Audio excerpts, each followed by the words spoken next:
Why do black women love dysfunction so much? There's a group of guys that have been going viral for the past weeks right now because they are in prison and doing quirky dances. I'm not going to put their picture. Go find them yourself. Go, it's on TikTok.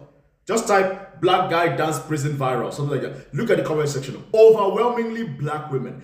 And this is something I've made videos before. It's not new. Black women are the most group of women that seem to be attracted to dysfunctional men. Black women globally are more attracted to dysfunctional men than they are to non-dysfunctional men.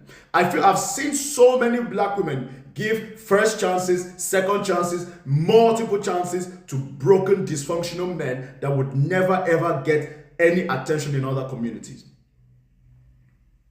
What the fuck is going on? You see, when it comes to productivity and competing, I put the onus on men. Yes, this is a fact. Men have to compete, men have to produce so that they can have stake in rooms where it matters. Black women, women in general, the female species, are responsible for mate selection. You are responsible for granting access to who has access to you or not. But in the black community, the degenerate men always seem to have the most access to women.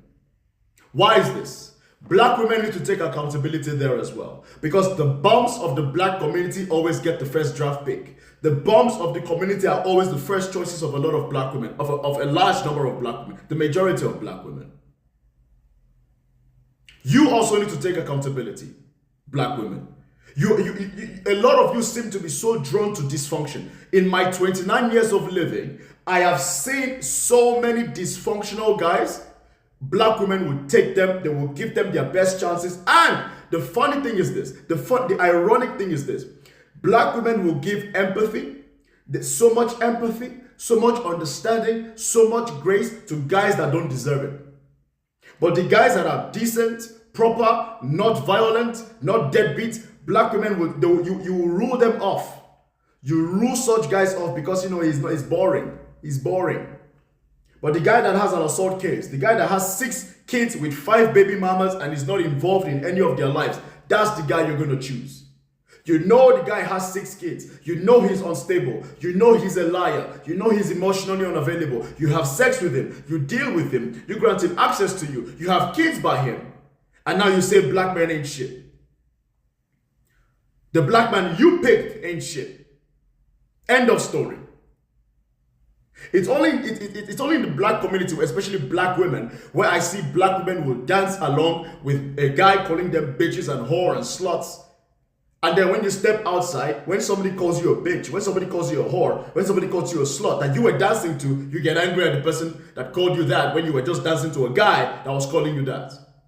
Black women are the only groups of women where a guy who's known to abuse women, you go and take a picture with him and smile. So which is it? Which is it?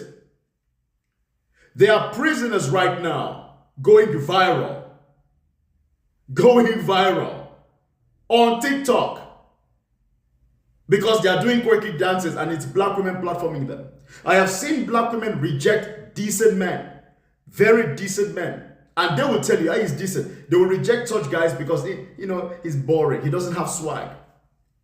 You chase after guys that have swag, you chase after guys that have aura, and then when they leave you in fucking therapy, they put you through the ringers. Now you want to come back and say, I've learned my lesson.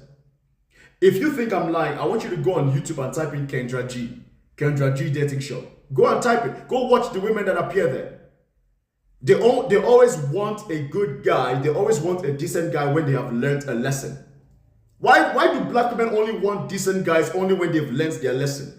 Why can't you just go straight to the good guy? Why must you always go for a dysfunctional guy, have 2, 3 kids, 4 kids, sometimes by many dysfunctional guys, and then when you've learned your lesson, you don't want to come on Kendra G show and talk about I've learned my lesson, Kendra. I want a God-fearing man. Where were the God-fearing men all those years?